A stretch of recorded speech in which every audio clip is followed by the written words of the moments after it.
Bueno, entonces damos comienzo, ¿sí? Me toca empezar a mí. Buenos días. Bienvenidos a todos, alumnos, docentes. Estamos en realidad abriendo un encuentro, este encuentro que es el primero de unas charlas que estamos organizando desde la Cátedra Bianchi y Jacinto, charlas abiertas en el programa de Cátedras Libres de nuestra facultad, y que nosotros los hemos denominado un ciclo de charlas relacionado a las estrategias proyectuales, vinculado a la hipótesis de trabajo de nuestra cátedra. Contamos un poco el marco de trabajo a partir del análisis, del redibujo de la obra específica de Cristian, El taller del escultor, que es una obra que fue construida en el año, o proyectada y construida en el año 2004, del trabajo en taller, del encuentro y de la entrevista que pretendemos que tengan nuestros alumnos con su autor. Juntos, los estudiantes y los docentes, de introducción a la arquitectura, lo que intentamos es identificar conceptos que han regido en la resolución proyectual y que tienen que ver también con los detalles constructivos, cuestiones constructivas, pero también buscamos identificar los conceptos que han regido en esa resolución proyectual, que tienen que ver con la relación también de la arquitectura con la forma y el espacio, la relación de la arquitectura con el programa y los usos, con la tecnología y con el lugar, con el sitio. Para esto, o con esto, buscamos también propiciar la transferencia a futuras experiencias proyectuales de los alumnos, que es el desafío que nos queda por delante en lo que nos resta del año, específicamente en Introducción a la Arquitectura. Pero en realidad es una experiencia, es una charla que nos interesa abrirla también a análisis proyectual, justamente al 1 y el 2. Porque también es un interés general recorrer las obras de Cristian, conocer su identidad de alguna manera a la hora de proyectar y disfrutar en definitiva de esta aventura de volver al origen y de vivir el proceso que es esta propuesta que nos hace Cristian en esta charla que nos va a dar hoy. Antes de hacer la presentación formal, como en todas las charlas, quiero darle la palabra a la arquitecta Nora Bianchi, que también nos va a dar la bienvenida. Nora, el micrófono, está silenciada. Bueno, simplemente en este momento saludarlos a todos. Con Cristian estuvimos previamente un rato conversando. Me parece realmente muy útil y este tipo de encuentros creo que tanto a los docentes como a los alumnos nos provee nueva información, nuevas experiencias y nos hace confrontar, digamos, diariamente, tanto en nuestro caso, nuestra práctica profesional, pero también nuestra práctica docente, con otras experiencias, todas ellas muy útiles. Bueno, le recomiendo fundamentalmente a los alumnos que además de atender a la charla, vayan reflexionando sobre todo lo que se dice, porque realmente es un aporte invalorable en este momento que realmente se nos da la posibilidad, a raíz de que tenemos estos medios audiovisuales, esta forma de facilitar videoconferencias y que en este momento, bueno, estamos optimizando. Muchas gracias, Cristian. No sé si ya podemos arrancar con la charla. Sí, primero, bueno, hacer la presentación formal. Bueno, perdón. Tenemos entonces el placer de contar con la presencia del arquitecto Cristian Larraín Bontá. Cristian es arquitecto, es magíster en diseño arquitectónico por la Pontificia Universidad Católica de Chile.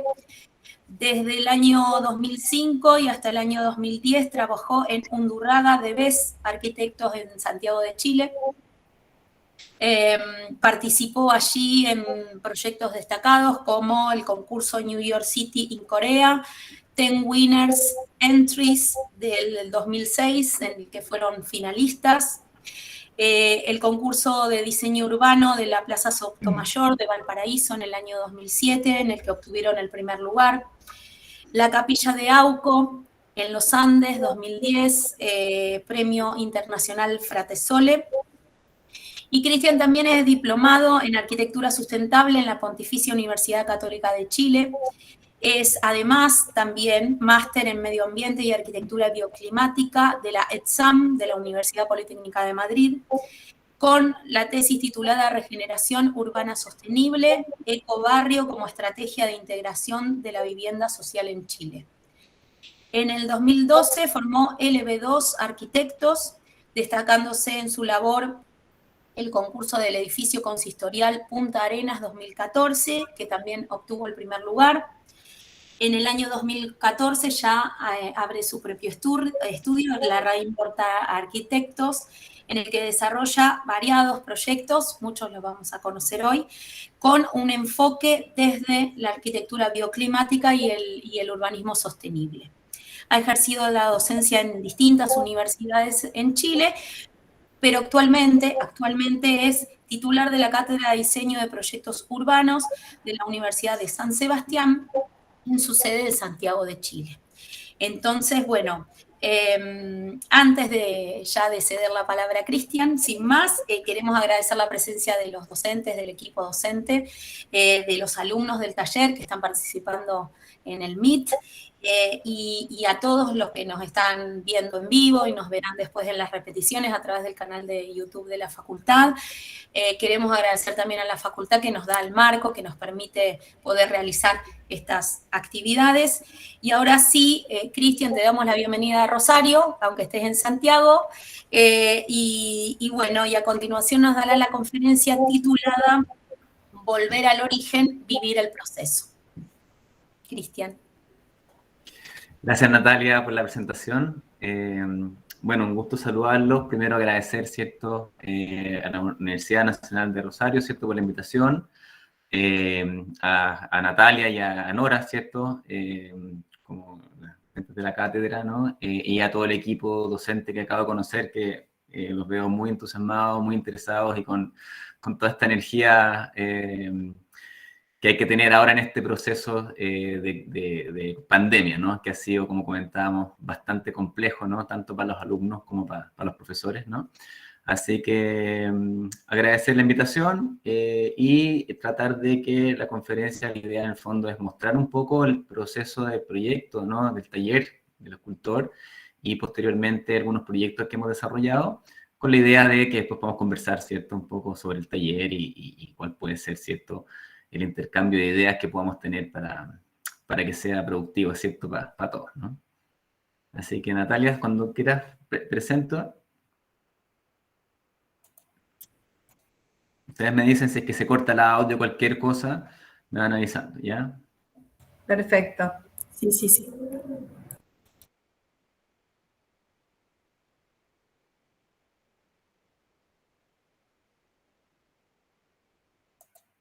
Ahí se ve, ¿cierto? Sí, perfecto. Sí.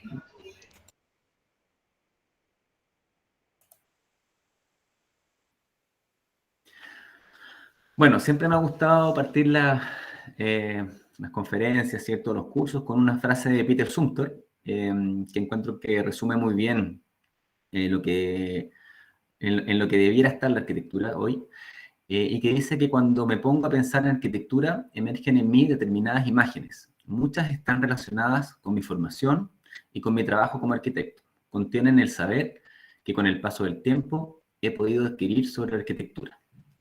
Me interesa mucho esta frase porque habla muy claro sobre cómo a partir de la formación uno es capaz de reflexionar en lo que va haciendo y posteriormente va adquiriendo, ¿cierto?, ese saber sobre la arquitectura, ¿no?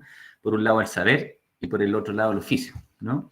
Y dentro de las cosas que a mí me parece interesante, sobre todo en una conferencia en la cual estamos conversando desde los inicios, ¿cierto?, de la formación, ¿no?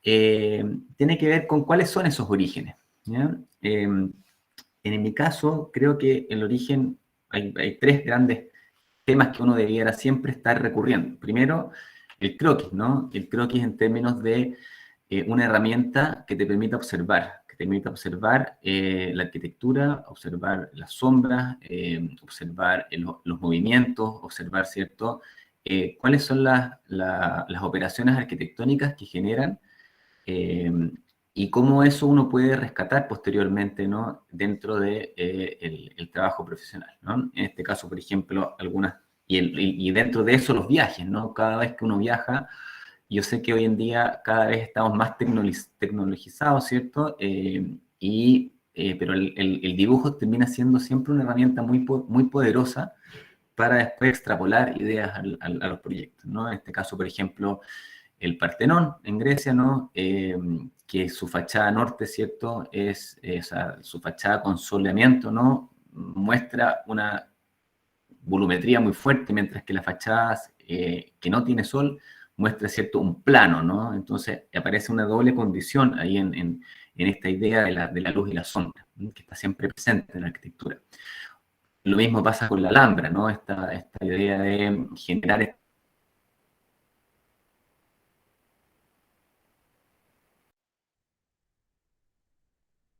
Se cortó. Me Sí. parece que sí. Qué pena. A ver, vamos a ver.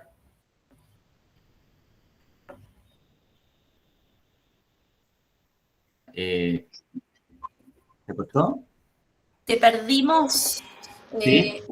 un ratito, Sí. sí.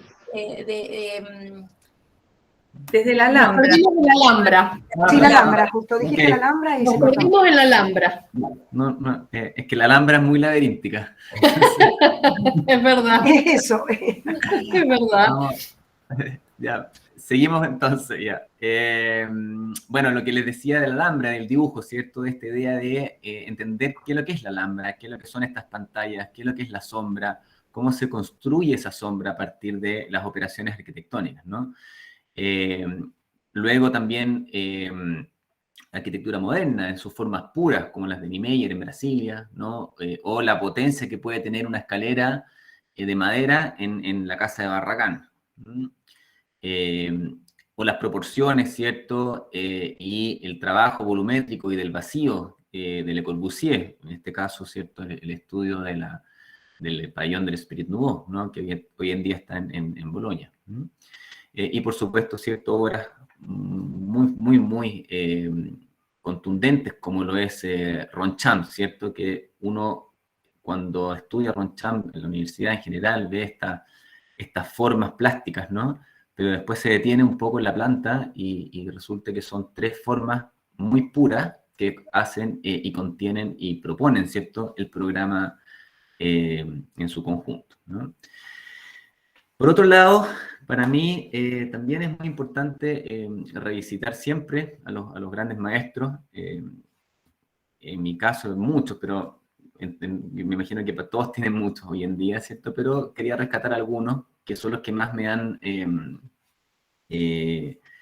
hecho reflexionar sobre la arquitectura, ¿cierto? Zumthor, sobre todo, ¿cierto? Y uno de sus proyectos, como son las termas de Vals, ¿no? Que los que tengan la posibilidad de visitarla, la verdad es que es un proyecto que realmente provoca en la emoción a partir de esta contundencia del lleno y el vacío y el trabajo de la luz, ¿no? El trabajo de lo material y lo inmaterial, el trabajo del agua, el trabajo del sólido, los colores, las texturas, ¿cierto? Va provocando una arquitectura de emociones muy fuerte, ¿no? Y siempre he intentado rescatar esa condición, ¿no? Y por otra parte, también Craig Elwood, que para mí es también un referente importante por su forma de proyectar a través de la simpleza, ¿no? Cómo a través de lo simple uno puede generar proyectos potentes. En Chile, de los referentes más importantes que para mí son fundamentales de estudiar, de analizar y de ver, y a propósito un poco de esta idea de estos talleres de fundación, ¿no?, iniciales, es la capilla de los benedictinos del padre Gabriel Guarda y Martín Correa, que es básicamente dos cubos que se intersectan y forman un cubo de luz, ¿cierto? Que hace que hay un encuentro entre, ¿cierto?, los fieles y y los monjes, ¿no? Y con esos gestos tan fuertes, finalmente uno va construyendo espacios muy potentes, ¿no? Y me tocó la oportunidad, o la suerte en realidad, de trabajar con Cristian Undurraga una vez que salí de la universidad, y me tocó dirigir 2 proyectos muy bonitos que también me han hecho reflexionar sobre esta simpleza nuevamente de la arquitectura y cómo a partir de lo simple uno puede generar proyectos potentes. Uno fue la Casa del Horizonte, que básicamente fue la construcción de 2 grandes vigas apoyadas, ¿no? Para formar un puente. Y también la Capilla del Retiro de Auco, que también a partir de esta misma idea, ¿cierto? Del soporte, ¿no? A partir de la viga como elemento, fue una forma de construir una caja elevada que no tenía pilares. Entonces van apareciendo esas ideas, ¿no? De prescindir prácticamente de elementos que no tienen que ver con la potencia que puede lograr un espacio y extremarlos. Eso creo que es una cosa importante, sobre todo en los primeros talleres de formación. Creo que el trabajar con la idea de extremar las cosas hace que los proyectos tengan mucho más potencia. Y por último, otra arista que hemos incorporado últimamente al trabajo nuestro es el trabajo con José Vicente Gajardo, que es un escultor chileno que trabaja en granito y en mármol, con formas puras, con una visión muy arquitectónica del espacio, ¿no? Con una escala de la escultura, ¿cierto? Pero con el cual hemos hecho varios proyectos en conjunto de espacio público y o sea, escultura y espacio público, retroalimentando esa condición que ha generado proyectos bastante interesantes y siempre una mirada distinta, ¿no? Sobre el quehacer. Y por último, cierto, los estudios universitarios, ¿no? Yo rescaté algunos proyectos míos que tenía desde los del taller 1 al taller 2, ¿no? Y que, como les digo, han sido finalmente lo que yo llamo el origen, ¿no? El volver al origen del proyecto. Y aquí aparecen una serie de elementos que van apareciendo en los proyectos, a veces conscientemente, a veces inconscientemente, pero que son muy interesantes porque vuelven a esta idea de la abstracción, ¿no? En este caso los cubos de hormigón, ¿cierto?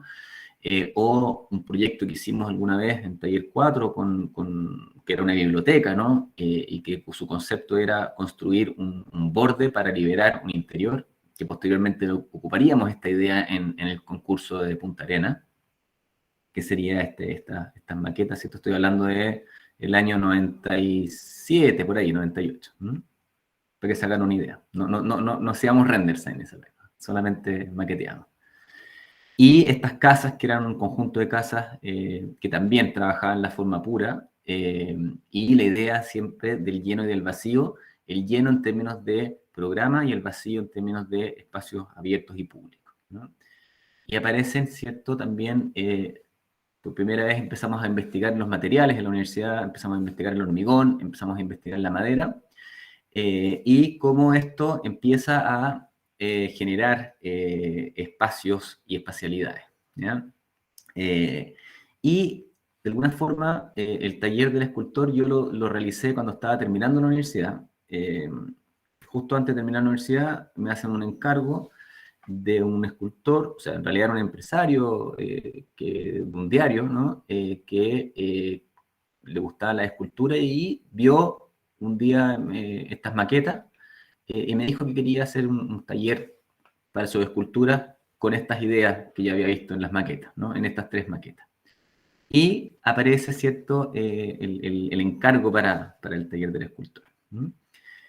El taller del escultor, no sé si se ve el mouse ahí, pero se ubica aquí en este punto rojo, ¿cierto? Esto es en Santiago, es un terreno que colinda con un campo de golf. Y la idea inicial del proyecto siempre fue abstraer al máximo la forma y trabajar con el cubo para hacerlo lo más contundente posible, ¿no? Una forma lo más pura posible. En ese sentido, partimos, ¿cierto?, con un cubo muy pequeño de 3x3, que era prácticamente una pieza para hacer escultura, y en las conversaciones con él, yo le planteé que para hacer escultura, la escultura tenía una condición bien interesante, que a diferencia de la arquitectura tiene formatos de distintas escalas de trabajo, en el fondo, que van asociados a el ser humano. Entonces, en un cubo de 3x3 prácticamente no voy a poder desarrollar distintos tipos de escultura. Entonces, le propuse hacerlo un poco más grande y finalmente trabajamos con un cubo de 6x6. ¿Cuál era la idea? Era que pudiéramos construir un espacio que permitiera tener esta variedad de escalas, ¿ya? Escalas para la escultura de gran formato, para la escultura pequeña y para la escultura mediana. Se hizo una serie de maquetas, ¿no? Trabajamos también con esta idea de la sombra, ¿cierto? Estas son fotos de las maquetas iniciales, esta idea que venía de estas maquetas de las casas del taller de formación. Y finalmente se propuso hacer un cubo de 6x6 que tenía que juntar también la eficiencia en términos del uso del material, ¿ya? Porque era un taller que no tenía un presupuesto muy alto. Entonces, lo primero que hice fue estudiar los materiales y cuáles eran las dimensiones de los materiales. Entonces, en Chile, al menos, la dimensión de la madera estándar es de 3,20 m. A la económica, y las placas vienen, ¿cierto?, con el estándar de 2,44 por 1,22. Entonces, trabajé con esas dos condiciones. Una, no pasarme, ¿cierto?, de ocupar dos tablas en horizontal, ¿cierto?, para el máximo, ¿cierto?, del perímetro del cubo, y ocupar las placas en sus 1,20 por 1,22 por 2,44, cortándolas a media medida para crear franjas de 61 centímetros, ¿ya? ¿Cuál era la idea? Es que todo el taller no tuviera pérdida de material. Entonces se armó, aquí en las plantas les puedo dar un poco la idea de la distribución, ¿cierto? Tenemos en la planta baja, ustedes ya la han estudiado, ¿cierto? Tenemos tenemos todo el acceso, uno por el formato grande, uno por el formato pequeño, un espacio pequeño donde se guarda la escultura y sirve más como lugar de reflexión, un espacio abierto de doble altura, donde se hacen los formatos grandes, y arriba, ¿cierto?, un altillo, ¿no?, donde también se generan esculturas y también pinturas. Un poco las elevaciones responden a esta idea de que hacia las distintas fachadas, ¿cierto?, se van abriendo distintas formas de entender el paisaje. En la fachada poniente, que es donde está el lugar más abierto, se abre el paisaje. La fachada norte se cierra y solamente se abre con pequeñas aperturas, ¿no? Para darles un poco la idea de la forma constructiva, del proceso constructivo, esta información yo se las voy a enviar después a Natalia para que la puedan tener. El taller está construido, ¿cierto?, en base a tres elementos. Primero, por dentro, tenemos una placa carpintera, que es una placa de madera, terciado. Luego, la aislación térmica, por supuesto, una estructura de madera, ¿cierto?, de listones de 3x2, de 4x4 y de interior que hace la estructura. Posteriormente viene un material que se llama Duroc, que es un material de resistencia al agua. En esa época no habían muchos productos, ¿cierto?, como hay hoy en día, que lograran mantener la madera en el tiempo, salvo el impregnado, que fue lo que sucedió para el exterior. Por lo tanto, se ocupó, ¿cierto?, una placa impermeable. Posteriormente viene una estructura de madera, ¿cierto?, vertical, que soporta, ¿cierto?, esta celosía horizontal, que tiene varias funciones. Por un lado, bueno, por un lado darle un carácter más sensible a la fachada, ¿cierto?, pero por otra parte, esta idea de generar un distanciamiento con la fachada para protegerla. En verano, protegerla a través de la sombra, y en invierno, ¿cierto?, protegerla a través de esta como pantalla, ¿no? Y la verdad es que hasta el día de hoy el taller ya lleva, no sé, creo que 15 años y no ha sufrido prácticamente nada. En términos constructivos, ¿cierto? Se genera el radier de fundación, ¿no? Posteriormente el núcleo duro, que sería el baño.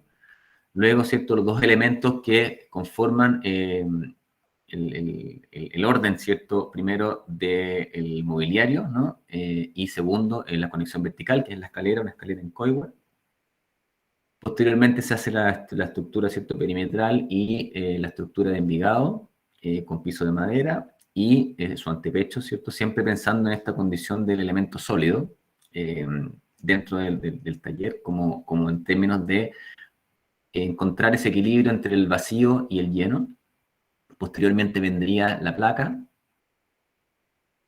luego, ¿cierto? La aislación térmica y la placa de Duroc, la cercha, ¿cierto? De madera en cubierta, las ventanas en aluminio negro y la estructura vertical de los listones de 2x3 que soportarían finalmente las celosías de madera. Y en ese sentido, el proyecto fue bien interesante porque partió siendo, y una cosa que comentaba Natalia, partió siendo un taller para escultura. En algún momento una de las hijas se quería ir a vivir allá, entonces se transformó en vivienda. Posteriormente, el propietario dijo, mira, está muy bonito el proyecto, pero parece que voy a ver si es que me traigo la oficina para acá, entonces se transformó en oficina. Y finalmente, por esas cosas de la vida, volvió, ¿cierto?, a su condición de taller. Pero es interesante porque uno se va dando cuenta cómo el espacio es capaz de, con algunos movimientos, absorber los distintos programas, ¿cierto? Y la abstracción finalmente logra abrir espacios, ¿no? No condicionarlos, como decía Bernard Chumi, ¿no? Sino que generar condiciones. Y estructuralmente, ¿cierto? Aquí un poco quiero mostrar un poco las fotos de cómo se construyó, ¿cierto? Los pilares compuestos, siempre de arriba de las ventanas refuerzos diagonales para el sismo, ¿no? En este caso, las placas estructurales de madera carpintera son las que hacen el de arrostreamiento. Nosotros que somos un país sísmico, ¿cierto? Tenemos que arrostrar todo, ¿no? Tenemos que tener muros en ese sentido que vayan contrarrestando los terremotos, ¿no? Aquí el taller se construyó con 3 personas y bueno, como era de esperar, ¿cierto? El constructor nos dejó botados en la mitad de la obra y yo terminando la universidad, ¿cierto? Con este maestro, con don Abdón, yendo a comprar los materiales y fue una experiencia, la verdad, bien interesante porque uno en la universidad no está acostumbrado a construir a escala 1 a 1 y se va dando cuenta que pasar del papel a la realidad, ¿cierto? Es bastante distinto, ¿no? Entonces, muy importante estar siempre en contacto con el detalle constructivo y la forma en que se construyen las cosas. A veces uno, como arquitecto, diseña, ¿cierto? Elementos que incluso no se pueden construir, ¿no? Y aquí ya, bueno, podemos ver cómo se empieza a armar la cubierta, se le ponen los fieltros de humedad, que son estos fieltros negros, ¿no? Se empiezan a poner la aislación térmica, en ese sentido se ocupó el apoyo de alta densidad, ¿no? La escalera de coigüe, reforzada, ¿cierto?, en sus caras laterales, ya que la idea era que por debajo de la escalera se generara un vacío que permitiera guardar cosas y que además tuviera esa idea de que en la noche apareciera como sombra. La placa carpintera que les comentaba, que es una placa completa que se parte en 2, ¿cierto? Y se separa 1 centímetro para generar estas canterías, ¿no? Y con eso no perder material y la cantería se genera para que no trabaje o para que el trabajo que tenga la placa no vaya a doblar, ¿cierto? O flexionar los tabiques. Uno de los grandes problemas que hay en el país sísmico es eso, que cuando se ponen las placas juntas, terminan fisurándose todos los puntos.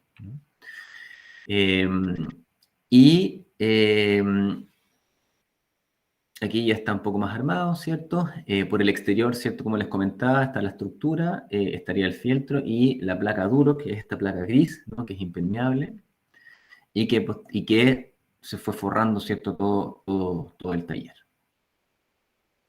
Por el lado de afuera, ¿no? Tenemos la escalera, ¿cierto? Que les comentaba recién. Nosotros colgamos la escalera desde adentro para generar un vacío acá, donde ellos podrían guardar sus materiales y sus cosas.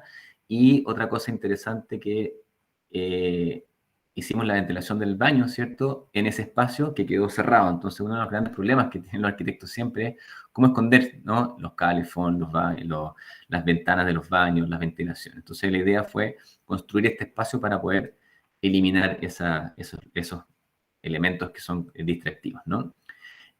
Posteriormente se hizo la instalación de las verticales y los listones de 2x2, ¿cierto? De madera de pino impregnado. El impregnado es un producto en el cual la madera se mete, ¿cierto? Y se impregna de esta esencia, de este aceite, y queda impermeable, ¿no? Hoy en día hay muchos aceites que son muy, muy buenos, ¿no? Que son como los que más se recomiendan en el caso de las maderas. Y aquí un poco, ¿cierto? Mostrar cómo era la estructura interna del taller. Y otra cosa que se hizo que fue muy importante fue que para que las maderas no se torcieran, se puso un perfil ángulo invertido donde se atornillaron y después se pintó todo con pintura negra intumescente. Eso lo que hizo fue, por un lado, estructurar de alguna forma las maderas y por otro lado le daba un canto perfecto, ¿cierto?, al cubo, ¿no?, que finalmente empieza a aparecer. Y en estas tres etapas estaría entonces la madera, ¿cierto?, el fieltro y la impermeabilización del Duroc.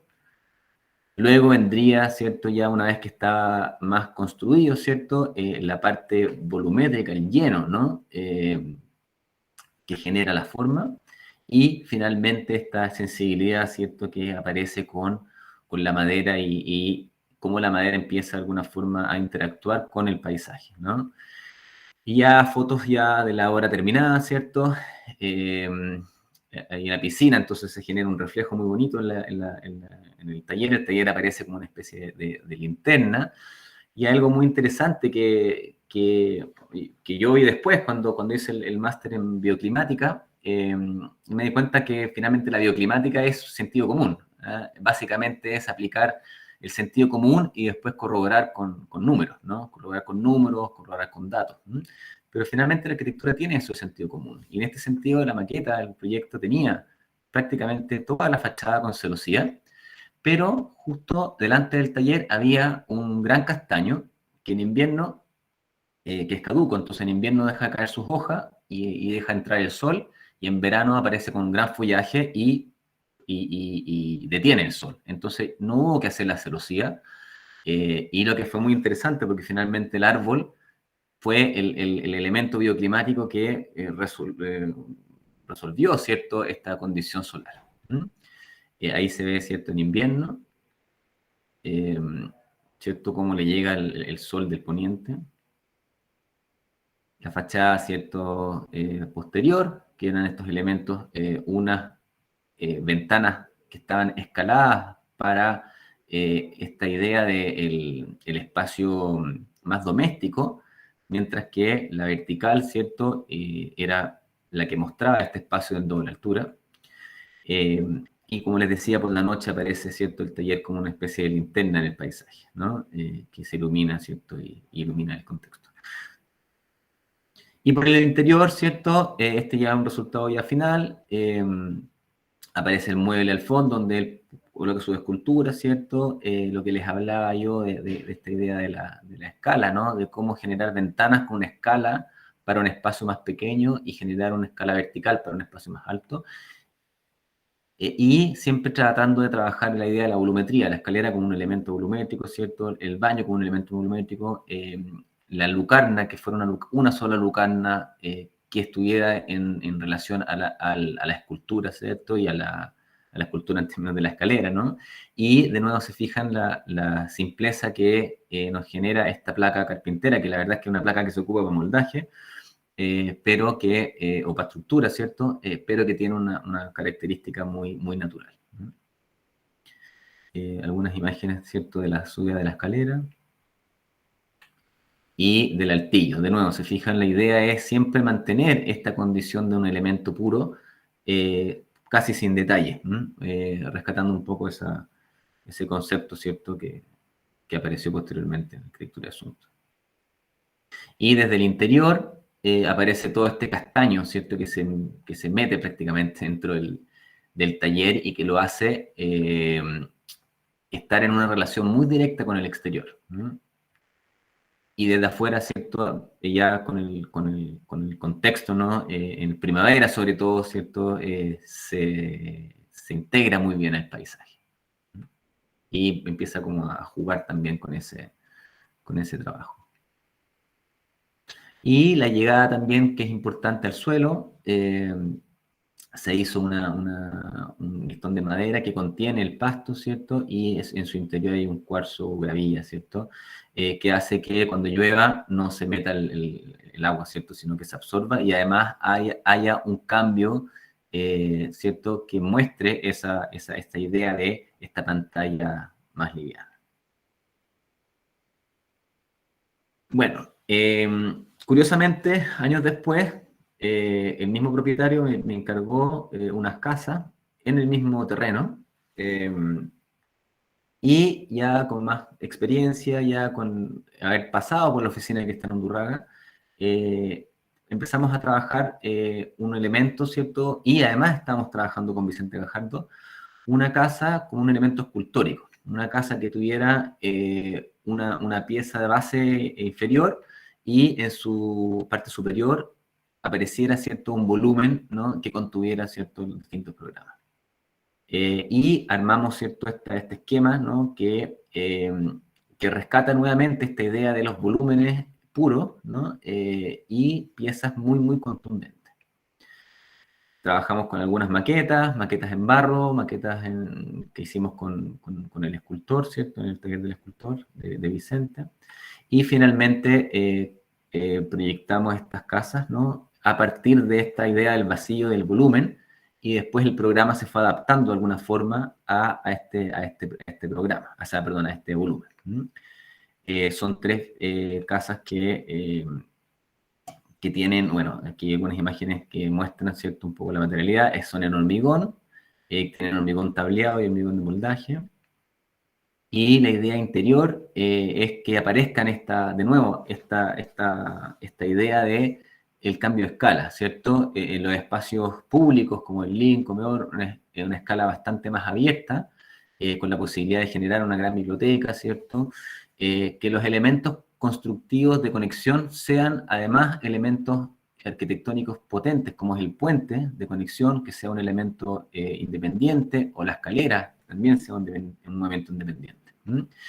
Y hoy en día ya, así está la versión final de la casa, con este elemento, ¿cierto?, que es el puente, con la escalera que aparece también como un elemento interior, y de nuevo aparece el tragaluz, ¿no? Aparecen los puntos de encuentro muy volumétricos con la idea de resaltar esa condición que tiene, ¿cierto?, esta abstracción. Yo voy un poco cuando hablo del origen, hablo de esas primeras maquetas en hormigón que uno hace en la universidad, ¿cierto? Y que después puede extrapolar esta idea de los llenos y vacíos, ¿no?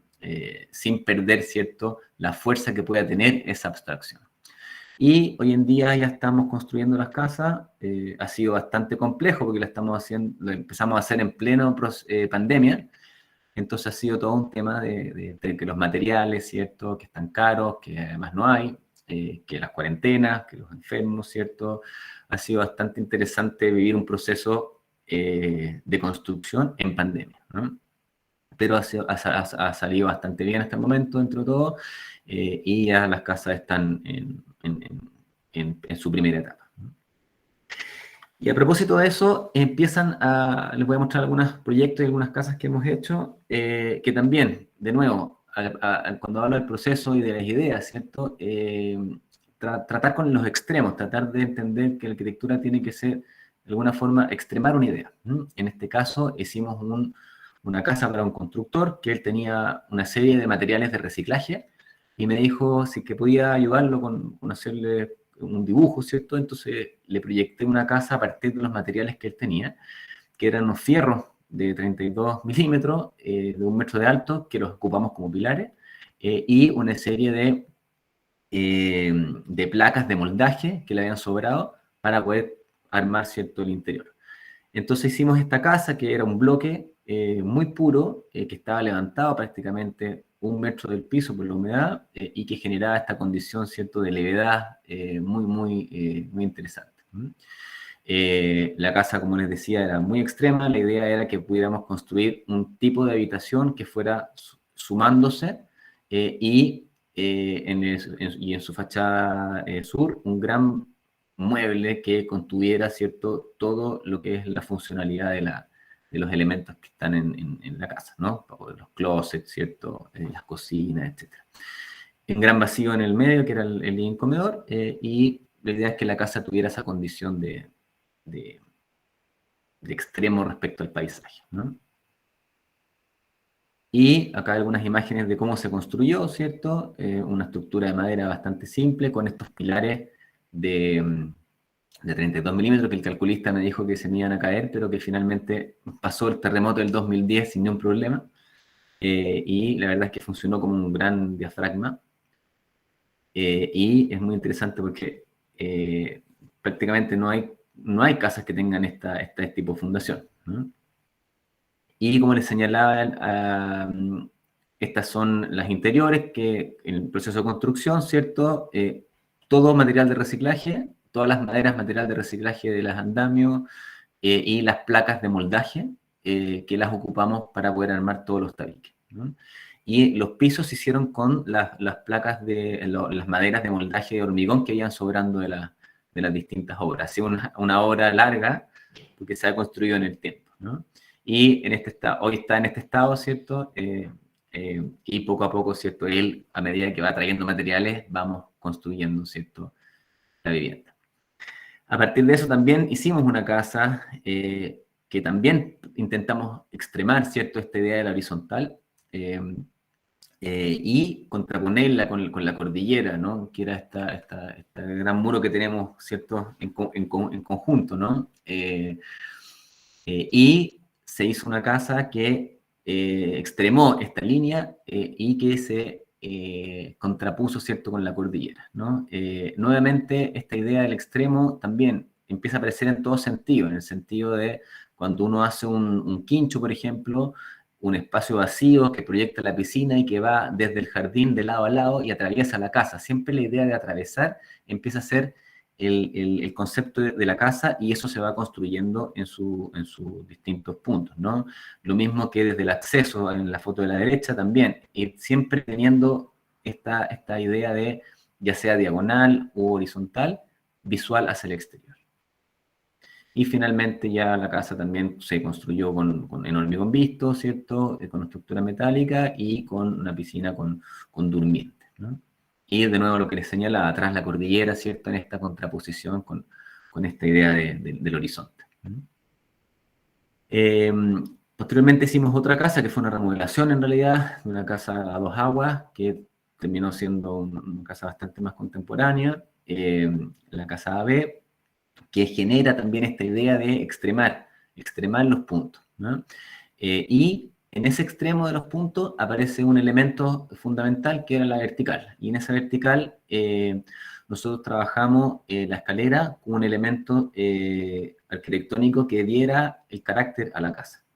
La casa es una casa interesante en términos de materialidades, en términos de la losa de hormigón, ¿cierto? Sin embargo, lo más interesante que a mi juicio tiene es esta idea de generar una escalera que lo que hacía era liberar el espacio visual de lado a lado. Entonces yo puedo ver la casa de lado a lado en 2 puntos. Desde este punto podría ver la casa en su sentido transversal y en su sentido longitudinal. Entonces, en una casa, en un terreno pequeño, uno tiene esa sensación de extremo, de extensión, ¿no? Y a su derecha, ¿cierto? Los detalles, ¿no? Prescindir del detalle prácticamente, ¿no? Hacer que la arquitectura sea lo más pura posible. Y la escalera en realidad es una escalera que tiene esa condición, ¿no? Entonces, todo el detalle constructivo se hace para que visualmente tengamos un elemento muy puro. Y ahí nos cambiamos un poco de escala y trabajamos con Pablo López, el arquitecto con el cual trabajamos en LB2 juntos y en Undurraga, y con Paralela Arquitectura. Hicimos un edificio de vivienda que se llamó el edificio Hamlet, que sería este que está acá. ¿Y cuál era la idea del edificio? Cuando a uno le encargan un edificio inmobiliario, generalmente tienden a ser edificios muy, o sea, poco atractivos, porque económicamente, ¿cierto? Lo que manda es la parte comercial. Y también siempre terminan siendo privados, ¿no? Entonces, la pregunta nuestra era cómo hacer de ese espacio que queda de residuos de los edificios de inmobiliario, hacer un espacio integrado a la ciudad. Y cómo poder regalarle a la ciudad un espacio público, que generalmente no se lo podemos dar. Entonces tuvimos dentro de la reflexión que hicimos, justo había un parque, esto es en Las Condes, Santiago, un parque, ¿no? Y había una calle que estaba cortada, entonces el terreno entre ambas, entre esta que está a la izquierda, la calle Hamlet, y la derecha, la calle La Conda, el terreno era un bloqueo a esta calle. Entonces lo que hicimos fue construir un espacio público que cruzara de lado a lado, abierto, regalárselo a la ciudad y construir un bloque de vivienda lo más contundente posible, ¿no? Por supuesto que tuvimos una serie de discusiones con el área comercial, porque no querían cerrar el espacio, ellos querían dejar todo cerrado, ¿cierto? Y finalmente les dijimos que esperaran un año, que vieran cómo funcionaba nuestro paseo, y por esas cosas de la vida nos ganamos el premio Aporte Urbano al Espacio Público en 2017, y lo que fue, la verdad, lo que finalmente como consagró de alguna forma esta idea de que el espacio público efectivamente, si está bien hecho y bien planteado, puede generar, ¿cierto?, una sinergia y un elemento positivo en la arquitectura, ¿no?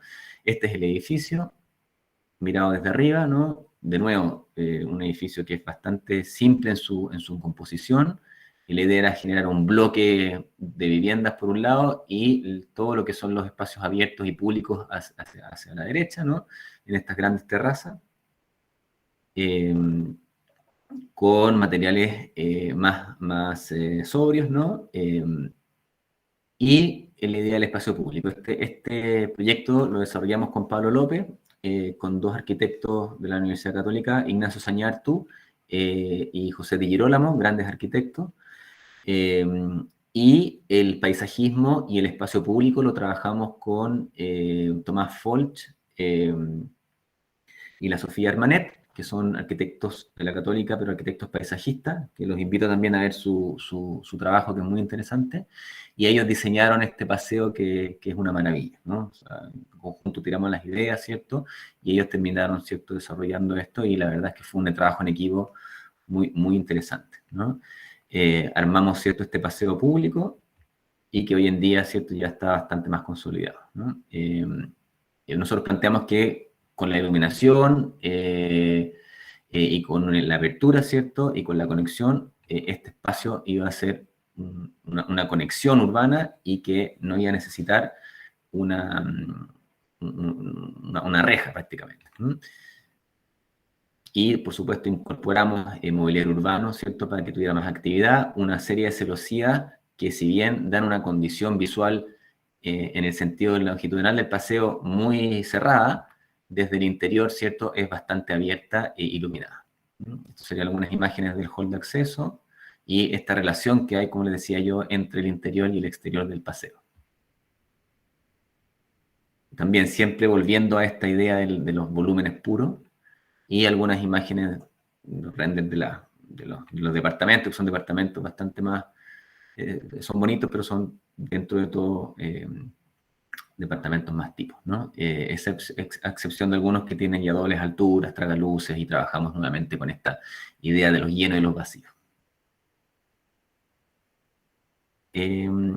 A partir de eso desarrollamos con Orlando Echeverry Garay, de EMA Arquitectos, que también los invito a verlo.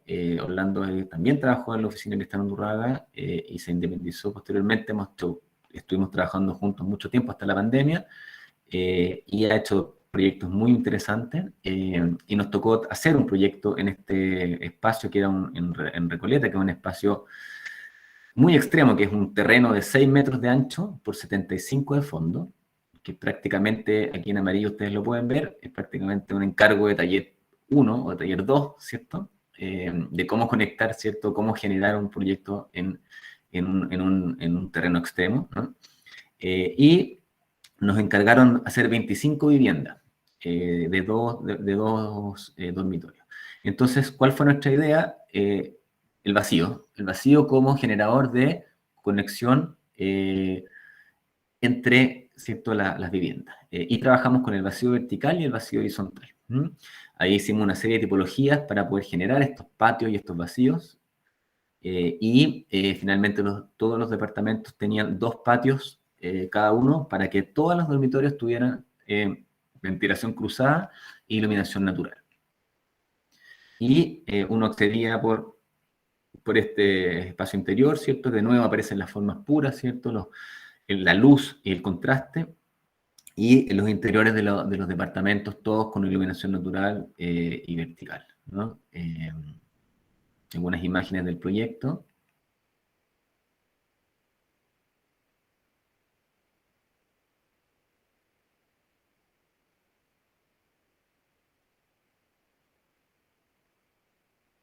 Y bueno, ese proyecto está ahora stand-by porque vino la pandemia, ¿cierto? Y no sé, me imagino que por allá debe pasar lo mismo. Muchos inversionistas, ¿cierto? Frenan los proyectos, ¿no? Y les voy a mostrar algunos proyectos que tienen que ver con concursos que hemos hecho y desarrollo de ideas. Y aquí está un poco esta idea de volver al origen y de cómo uno puede generar proyectos interesantes que después posteriormente va aplicando a las obras, ¿no? Con el mismo arquitecto, Orlando Echeverry Garay, hicimos la Capilla del Silencio, basada en una idea del teorema de Euclides, ¿no? De esta idea de los cubos, los cuadrados en torno al vacío que generan un triángulo. Y la idea fue trabajar con esta forma y construir un vacío de luz. Un vacío de luz a partir del encuentro de estos cubos. Hicimos una propuesta, esto fue un concurso, salimos, nos dieron una mención honrosa y lo ganó Ignacio Sañartu con José Guillermo, con los cuales habíamos trabajado en el edificio Hamlet. Y generamos estos cuadrados, ¿cierto?, que se intersectan y forman este vacío. Y como la capilla necesitaba tener más espacio, hicimos una extensión de la capilla, siempre pensando también en esta relación áurea, y la planta, ¿cierto?, está en relación áurea, ¿no? Generalmente trabajamos con sección áurea y esos elementos, pero quedan, ¿cierto?, implícitos en la obra, ¿no? Y por otra parte, el sistema constructivo lo hicimos a través de esta idea del pallet, que en Chile se ocupaba como panel de moldaje, ¿no? Que eran, a partir de una tabla, construir una placa, y a partir de esa placa, construir la fachada. Entonces, básicamente, hicimos estos tres elementos que se juntaban en este espacio interior. Por un lado, a la derecha está la capilla misma, por el otro lado, ¿cierto?, estaría el lugar donde se cambian, ¿cierto? Y abajo estaría el oratorio. Por supuesto, y a propósito de la formación universitaria, siempre trabajando con el dibujo, revisando y volviendo a entender cuáles son las formas de aproximación a la idea, ¿cierto? Una cosa es la idea y la otra cosa es la forma, ¿cierto? La idea, si es clara, la forma después va variando hasta que construye esa idea, ¿no? Nosotros trabajamos con distintas formas ahí para ver qué pasaba si fuera recta, qué pasaba si fuera hacia adentro, qué pasaba si fuera hacia afuera, y finalmente nos quedamos con esta idea, ¿cierto?, del cubos que se juntaban estas 3 puntos. Desde el punto de vista constructivo, tomamos una tabla, que era de 3,20 m, esa tabla se fue cortando para armar el panel, y esa misma tabla, al armar un pilar en T, formaba, ¿cierto?, la estructura vertical de la capilla, y era una capilla que se podía armar con 2 personas. Hicimos un despiece, ¿cierto?, como se ve aquí, partiendo de la tabla de madera, y como la tabla de madera iba construyendo las vigas, iba construyendo los pilares, iba construyendo los paneles. Aquí sería un poco más grande, ¿cierto? Y explicamos un poco cómo se construiría todo esto a partir de una tabla. Tanto el piso, ¿cierto?, la cubierta, etcétera, los pilares, etcétera. Y acá tenemos una elevación, ¿cierto?, con el vacío central, que también hacía un poco de analogía a esta idea divina, ¿no?, a propósito de la iglesia. Las placas que las fuimos intercalando para generar el arrastramiento, y finalmente construimos, ¿cierto?, esta capilla en el proyecto, ¿cierto? Acá está el oratorio. Y el interior también puede verse, ¿cierto?, cómo aparece esta idea del vacío de la luz, cómo aparecen las estructuras de los paneles y las mismas cerchas también a partir de esta tabla. Y hacia el altar, el vacío central, ¿no?, que trabajamos también con policarbonato para generar más iluminación, y nuevamente, ¿cierto?, aparece el trabajo fino de la tabla, que al intercalar provocaba, ¿cierto?, una textura bastante interesante.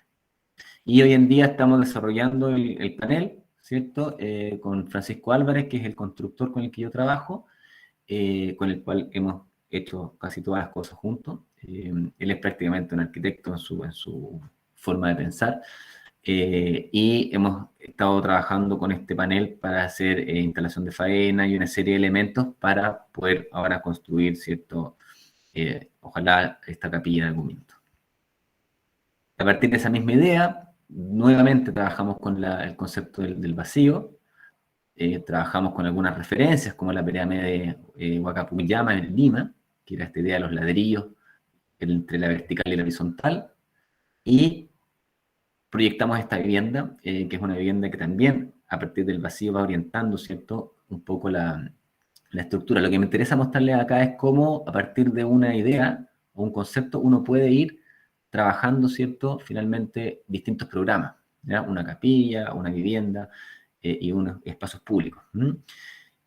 Algunas de las maquetas que se nos ocurrió hacer, ¿cierto? Y finalmente también las casas, ¿cierto?, que también está en proyecto, que la idea, ¿cierto?, es liberar hacia los extremos, ¿cierto?, la fachada para contener, ¿cierto?, con este teorema euclidiano, el interior.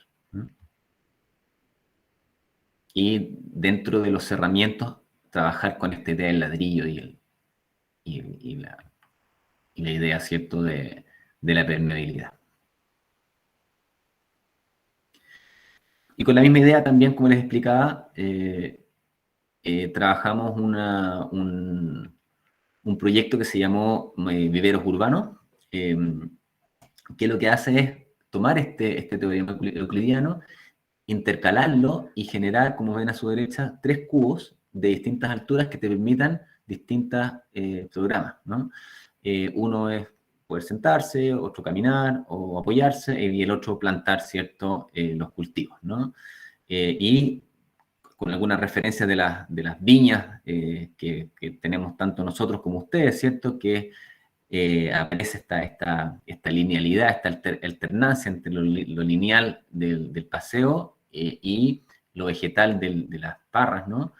Hicimos también, de nuevo, con una tabla de 320, la transformamos, ¿cierto?, en estos cubos que iban a ser la jardinera, y finalmente, al unirlos, íbamos provocando, ¿cierto?, estas grandes franjas, que al levantarse al medio, generaban, ¿cierto?, un espacio de topografía operativa, cuya idea era implementarlo en espacios eriazos, en sitios eriazos abandonados, temporales, para que la gente pudiera generar estos cultivos urbanos, ¿no? Aquí hay algunas imágenes del proyecto, también vamos a desarrollarlo, vamos a ver cómo vamos a construirlo. Y que me interesaba mostrarles estos proyectos era porque, de alguna forma, a partir de este concepto, aparecen distintas ideas, ¿no? Y por último, les quería mostrar el trabajo que he hecho con Vicente Gajardo, un escultor chileno, que los invito también a revisarlo, porque la verdad es que para mí es el mejor escultor que hay hoy en Chile y el que más se acerca a la arquitectura. Por eso para mí es tan interesante, aparte de toda su calidad humana. Con Vicente hemos hecho varios proyectos y quería mostrarle algunos. Algunos se han construido, otros no, pero les voy a mostrar los más interesantes que tienen más que ver con la arquitectura, ¿no? Este es el Contemplario, es un proyecto que se desarrolla como arte y espacio público en una carretera en el norte de Chile, y la idea fue construir 3 elementos y construir un mirador en espacio público. Un elemento horizontal que contuviera y generara una horizontal, un elemento escultórico que fuera el lugar de mirador y un elemento de descanso. Todo basado también en el mármol y en las canteras que hay en el norte de Chile. Algunas ideas conceptuales, ¿cierto? De nuevo aparece, se fijan, estas ideas como de taller 1, taller 2, de volúmenes muy simples y que van construyendo, ¿cierto?, este gran elemento que contiene esta escultura, ¿no? Acá se puede ver en la banca en el horizonte y la escultura, ¿cierto?, como este espacio habitable. Con Vicente hemos hablado mucho de que la escultura deja de ser hoy en día, la escultura urbana deja de ser un espacio objeto, o sea, un objeto, y se transforma en un lugar capaz de ser habitado, de un lugar táctil, ¿cierto? Un lugar que se puede recorrer, ¿no? Y bueno, por supuesto hicimos todos los planos, hicimos todo lo que es el sistema constructivo, ¿no? Para poder soportar, ¿cierto?, estos bloques que pesan entre 4 o 5 toneladas, ¿no? Que son pesos que uno como arquitecto tampoco maneja como lo maneja, ¿cierto?, el escultor, ¿no? Y esta sería la cantera, para que se den un poco cuenta de la escala de la cantera. Esto mide alrededor de 15 metros, y de nuevo aparece este gran vacío en torno al lleno, ¿cierto?, que es uno de los temas que nos ha gustado trabajar constantemente. También en Concepción hicimos un proyecto, también un concurso que se llamó El Muro, y que también, de nuevo, la escultura se transforma en arquitectura y en espacio público. La idea de construir una escultura que tuviera una referencia vertical en el espacio, esto es la Universidad de Concepción, pero que fuera utilizado, ¿cierto?, por la gente, y que fuera realmente un mobiliario urbano, ¿no? Y trabajamos con esta idea, ¿cierto?, de ir trabajando con placas y alternando, ¿cierto?, distintos eventos dentro de ese recorrido, para que finalmente, ¿cierto?, la escultura en granito construyera no solamente una idea de monumento, que era el encargo que nos estaban haciendo, sino además, ¿cierto?, y el valor agregado, en este caso, era el espacio público, ¿no?, el mobiliario urbano, la escultura como mobiliario urbano. Y por último, nos encargaron en la municipalidad un proyecto que se llamó La Piedra al Encuentro, que era un proyecto que se hizo en la municipalidad de Gonzalo Mardone, el arquitecto Gonzalo Mardone, que también los invito a verlo, que también es un gran arquitecto, muy, muy, muy interesante. Y teníamos un espacio triangular que nos dio la municipalidad en el cual querían ubicar la escultura. Y en un principio Vicente me dice que quería poner una roca gigantesca que había sacado de una cantera, que medía alrededor de 12 metros, o entre 9 y 12 metros, como un menhir vertical para generar, ¿cierto?, esta fuerza. Y dentro de eso, conversando, nos dimos cuenta que el lugar necesitaba un espacio de encuentro, un espacio donde la gente se pudiera esperar, un lugar de espera, de antesala a la municipalidad. Y yo le propuse que por qué no trabajábamos con esta idea del mobiliario urbano y pues poníamos la pieza horizontal, y él se le ocurrió desplegar la pieza y armar de una gran roca una serie de elementos desplegados. Desde el punto de vista de la escultura, era esta gran roca, esto en maqueta, y la idea era explotarla, ¿cierto?, y generar todos estos espacios en el cual uno se podía sentar, uno se podía apoyar, ¿cierto?, y se transformaba nuevamente en una escultura, en un mobiliario urbano que construía un lugar. Algunas imágenes de del trabajo, ¿cierto?, en barro de las maquetas, algunas imágenes que hicimos nosotros de cómo nos imaginamos, ¿cierto?, este lugar de encuentro, ¿no? De que la escultura apareciera como un lugar en el cual uno pudiera, ¿cierto?, sentarse y esperar, ¿no? Y esta es la roca, la gran roca, ¿cierto?, que bajó de la cantera. Aquí está el proceso, fíjense en la escala, ¿no? Se cortó esta roca en dos y después se fue desmenuzando, se fue armando en el taller y fuimos moviendo ahí con una grúa para ver cuáles eran los espacios donde nos íbamos a sentar, donde nos íbamos a apoyar, cuáles eran las alturas en que el ser humano puede acostarse, etc. Y finalmente se instaló, ¿cierto?, esta escultura en la municipalidad, y hoy en día es un espacio, ¿cierto?, público en el cual los niños pueden jugar, la gente se puede sentar a leer, ¿cierto? Y además es un objeto visual maravilloso. Yo no sé cómo vamos por el tiempo, pero no sé, Natalia, si me puedo mostrar un par de cosas más que tengo ahí en el tintero. Sí, sí, cómo no, Ya, genial. por supuesto. Sí, adelante, adelante. Gracias.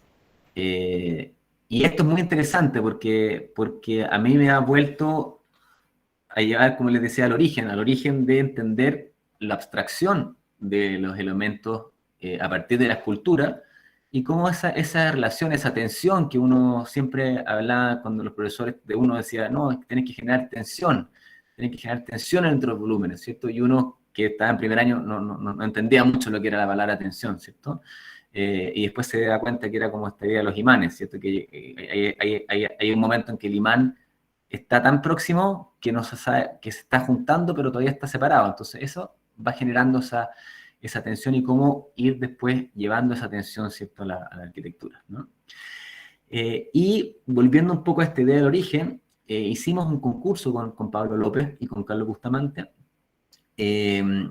sobre un edificio consistorial en Punta Arenas, en el sur de Chile, y la idea era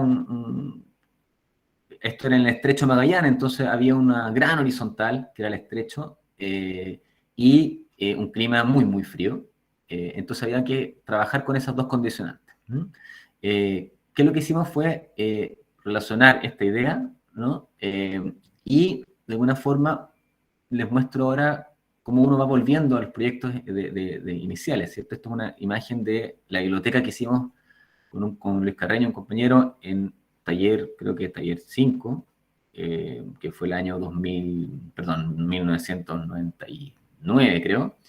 Y después el concurso de Punta Arenas fue alrededor del 2012, creo, 2013. O sea, 15 años después retomamos ciertas ideas y nos acordamos de algunas ideas, que era, por ejemplo, cómo hacerse cargo de un borde a partir de un elemento, y después cómo liberar a través del vacío un espacio central, que era esta imagen, ¿no? Y tomamos ese concepto y lo incorporamos dentro del proyecto. El proyecto finalmente terminó siendo una gran L que se hacía cargo del contexto inmediato, y al medio un elemento que se levantaba con la idea de construir un mirador. Ese era todo el gesto, construir un mirador hacia el estrecho. Por supuesto que era una gran cubierta, ¿no? Que se podía ocupar, ¿cierto?, en ocasiones de frío e invierno. Y las plantas y el orden del proyecto fue siempre muy claro, una L y después una serie de puentes y elementos que conectaban este gran hall. Desde el punto de vista urbano, se abrió una gran plaza hacia el estrecho, y se conectó el centro justo con esta avenida para generar este flujo, ¿cierto?, constante. El edificio se levantó en un zócalo que permitía generar este gran mirador. Y desde el punto de vista, ¿cierto?, del espacio peatonal aparece, ¿cierto?, este elemento levantado, ¿no? Y en el corte ustedes pueden ver, ¿cierto?, hacia la izquierda tenemos el edificio que se asocia a la arquitectura existente, un vacío, y luego, ¿cierto?, el vacío central con esta gran placa que genera este espacio público. Por supuesto que estaría vinculado con el auditorio, todos los espacios están con iluminación natural, con ventilación, si es un estudio climático, con los ángulos solares para que todo tuviera soleamiento de invierno, ¿no? Una cubierta, ¿cierto? Totalmente transparente, ¿cierto? En este clima que prácticamente no hay sol, ¿cierto? Un sol muy rasante. Y es un poco lo que les comentaba yo, ¿cierto? Cómo a partir del sentido común, de entender que un espacio necesita ventilación, necesita iluminación, ¿cierto? Necesita un confort térmico, se proyecta y posteriormente se calcula para que tanto los aleros como los espesores tengan, ¿cierto? Una realidad respecto, ¿cierto? A lo que uno está proponiendo. Y hicimos con el Leonardo Echeverría con EMA Arquitecto, hicimos otro concurso el concurso anterior sacamos primer lugar, lamentablemente hubo cambio de gobierno, y como en todas partes, cuando hay cambio de gobierno, cambian las condiciones y quedó también en stand-by. Y con Orlando hicimos este concurso, que es el de Providencia, que sacamos una mención honrosa, que lo mismo, trabaja con esa misma idea de extremar, de alguna forma, la conexión entre un espacio y otro, a partir de un elemento que permita poner en valor el lugar y construir esa continuidad, ¿cierto?, en el espacio público. Entonces se nos ocurrió, esta era una municipalidad, ¿cierto?, de Providencia, que tiene un edificio antiguo, y había que hacer un gran paseo, construimos, ¿cierto?, una plaza elevada, con una serie de edificios que iban en torno a esta plaza, y la idea era, ¿cierto?, construir esta relación visual que pusiera en valor este edificio del fondo, que era el edificio de la municipalidad. Siempre entendiendo el edificio como un aporte al espacio público, generamos una serie de recorridos, ¿no? Para poder ir conectando la ciudad, y siempre con esta idea de traspaso, ¿no? En que las escaleras se convierten en auditorios públicos, etc. Y por supuesto, ¿cierto?, volviendo nuevamente a esta condición de los talleres iniciales y de la relación que hay del lleno vacío, el ascensor aparece como un gran elemento vertical, ¿cierto? Y la escalera también aparece como un elemento escultórico, ¿no? Que da cuenta de esta ir y venir hacia el lleno y hacia el vacío.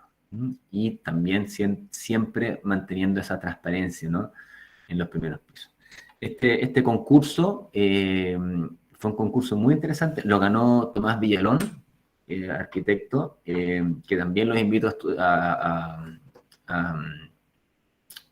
revisar su obra, porque es para mí de los 4 mejores arquitectos jóvenes que están emergentes, ¿cierto?, y que está, ¿cierto?, no solamente haciendo una gran arquitectura, sino además proyectos de investigación y docencia muy interesantes. Así que, y él ganó este concurso, y les invito también a ver la obra de Tomás.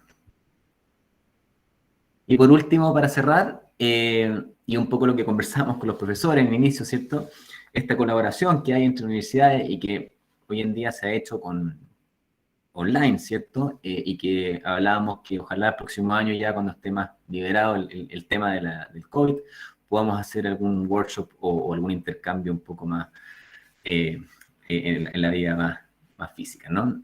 Justo antes del COVID me junté con 2 amigos de la universidad, con Diego Arroyo y Cristian Schmidt, ambos profesores de la Universidad Católica, y Cristian, experto en madera, Diego, experto en sustentabilidad, y se nos ocurrió hacer un workshop a partir de un programa que se llama Design Build, en madera bioclimática, y a partir de una idea de la prefabricación. Entonces armamos en la Universidad Católica este workshop con conferencia, invitamos, ¿cierto?, a los arquitectos Kerry Clark, Lindsay Clark de Australia, que ellos están muy involucrados en arquitectura bioclimática, ¿cierto? Invitamos a Marcelo Alfaro de Brasil, que es un experto en madera, a Leonardo Codina, ¿cierto?, como les decía recién yo, de A4 Studios de Mendoza, ¿no? También los invito a ver su obra, porque la verdad es que es una obra muy, muy interesante. A Héctor del Mar, un arquitecto mexicano, bueno, estaba yo, ¿cierto? Y Cristian y Diego. ¿Cuál fue la idea? Que vino la Universidad de Congreso, vino gente de Brasil, y vinieron, ¿cierto? Juntamos Universidad Católica y la Universidad de San Sebastián, y armamos un equipo de 60 alumnos, y la idea era de cómo hacer un proyecto entre los 60 alumnos, ¿ya? Y cómo trabajar en equipos para poder construir un elemento arquitectónico. En este caso, el encargo fue la construcción de una galería para una cancha de fútbol de un colegio que hizo Alejandro Aravena en Rancagua. Y este colegio tenía un terreno aledaño, ¿cierto?, con una pequeña cancha, y querían construir, ¿cierto?, un elemento, y nosotros propusimos regalarles, ¿no?, este invento para que ellos posteriormente pudieran seguir construyéndolo. Entonces, el trabajo consistió en que los alumnos de las universidades formaron equipos y hicieron una propuesta en maderas de una galería para esta cancha, y después de eso se eligieron los más interesantes, y a partir de esos se hizo un brainstorming y se definió, ¿cierto?, una estrategia de soporte muy básica, que era a partir de 2 triángulos. Uno que diera cuenta de la estructura de la galería, y el otro que diera cuenta de la cubierta.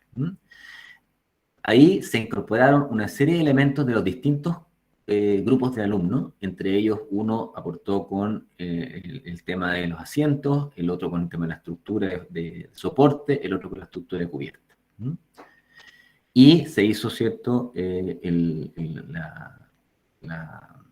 hicieron los dibujos, se hicieron los equipos de trabajo, y empezamos, ¿cierto?, a trabajar, ¿cierto?, con equipos, algunos brasileños, otros argentinos y otros chilenos, ¿cierto?, para ir discutiendo cómo armar este proyecto. Lo más interesante fue las visiones que habían, ¿cierto?, distintas, ¿no? Y cómo se van generando estos líderes de grupo, cómo se van generando algunos que trabajan, que son muy buenos para maquetear, otros que son muy buenos para dibujar. Siempre hay uno que saca la vuelta, ¿cierto? Pero va generando esta sinergia entre distintas visiones, ¿no? Los profesores también, teníamos profesores de Australia, de Brasil, de Argentina, de Chile, de México, entonces habían en algunas posiciones contrapuestas también, y finalmente en este desarrollo, esto duró una semana, se armó esta estructura con esta maqueta, se hicieron los trazados en la universidad. Finalmente ese fue el trazado al final, y nos conseguimos las maderas, por supuesto, y todos los materiales, y los alumnos fueron ellos mismos los que fueron construyendo en el taller de la universidad tanto los módulos, ¿cierto?, de asientos, que lo pueden ver acá, como todas las estructuras, ¿cierto?, los puntos de encuentro, y finalmente, ¿cierto?, terminaron haciendo esta galería que no era una galería clásica, sino más bien una galería que inventaba un módulo que al superponerse iba generando las escaleras, y a su vez, ¿cierto?, o sea, prescindía de escaleras, que era lo interesante, pero uno se podía ocupar el mismo módulo en su desfase como escalera. Aquí ya estamos en la universidad, estamos ya prácticamente con todas las piezas armadas, y finalmente el producto, ¿cierto?, la estructura que quedó con estos 2 triángulos. El triángulo se extendió para poder tapar el sol, ¿cierto? Y se hizo, ¿cierto?, el elemento. Y después de este se hicieron 2 más. Por supuesto que los alumnos se encontraron con todas las dificultades que tiene la construcción, ¿cierto? Primero elegir el material, o sea, diseñar, después elegir el material, después hacer los módulos, después construirlos, después llevarlos a un camión, ¿cierto? Todos los problemas que tiene la construcción que uno no ve, ¿cierto? Como por ejemplo, cómo saco un módulo, si hay árboles, si hay cables, etc. ¿Cuánto pesa la obra? Es lo que le pregunta, ¿cierto?, Buckminster Fuller a Foster, ¿no? Que a veces uno hace obras que pesan tanto que finalmente terminan siendo económicamente inviables, ¿no? y luego, ¿cierto?, con una grúa pluma se descargó estos bloques, ¿cierto?, prefabricados en el terreno. Los alumnos, por supuesto, que ellos tuvieron que armar todo este sistema. Estuvimos un día trabajando, ¿cierto?, en esto.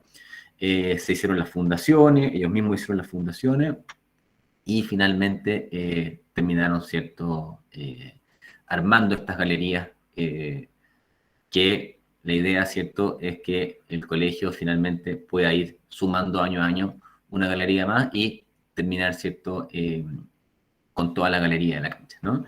¿Y por qué cierro con esto? Porque siento que uno de los temas que la arquitectura debiera provocar más, ¿cierto?, es este intercambio, esta discusión sobre los temas, esta sinergia, ¿no? A veces los arquitectos somos muy centrados en nuestras ideas, ¿no? Y finalmente uno se da cuenta que cuando uno abre las ideas, aparecen, ¿cierto?, los proyectos más contundentes. Bueno, eso les quería mostrar. Gracias.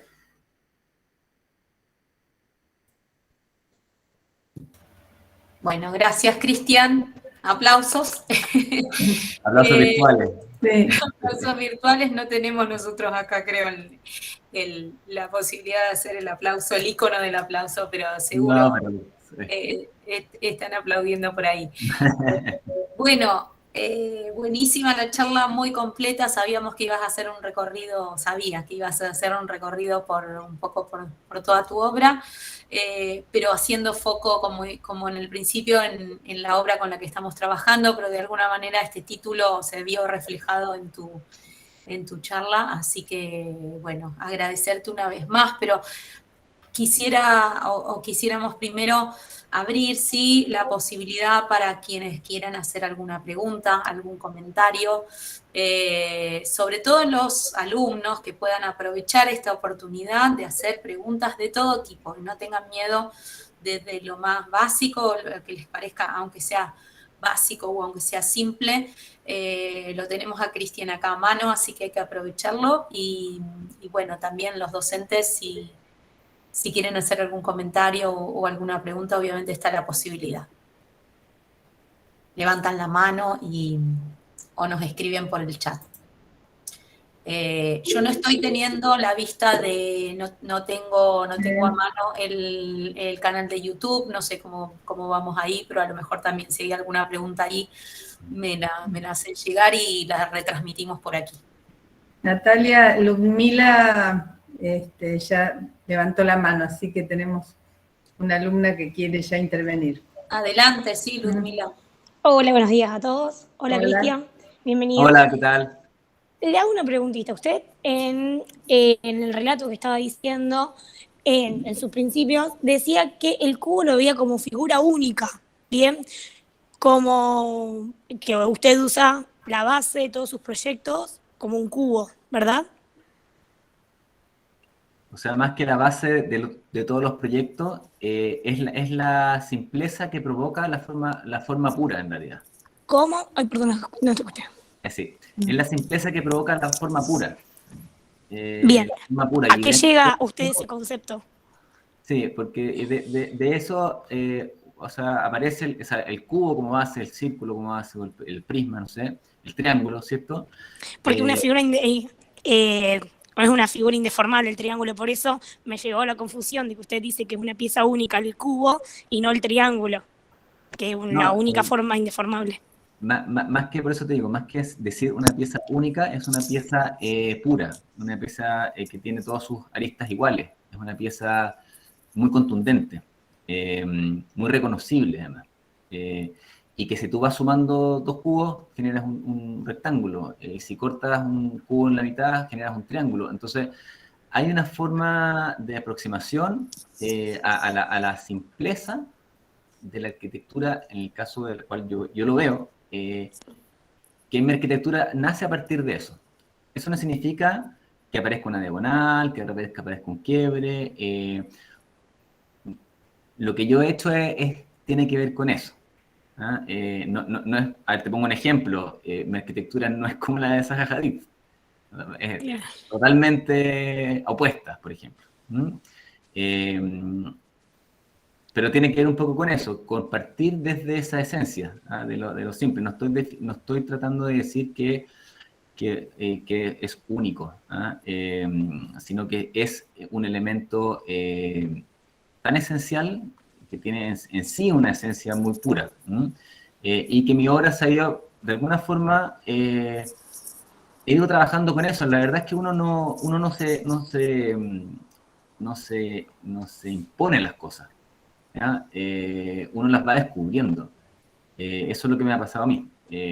Cuando yo trabajé con Cristian Undurraga, Cristian es mucho más suelto que yo en ese sentido. Cristian trabaja las curvas, trabaja las líneas quebradas, pero cuando trabajamos la capilla, cuando trabajamos la casa, el único quiebre que hubo fue en el paisaje, para poder dar cuenta de esa recta. Entonces son pequeñas operaciones que uno, operaciones de arquitectura, que uno hace para poder poner más en valor la que tú estás planteando, ¿ya?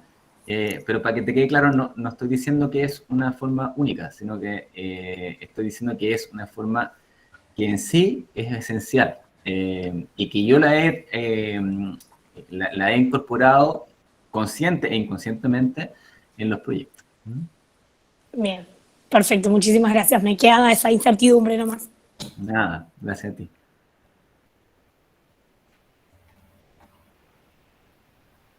Bueno, ¿alguien más? Estamos ahí.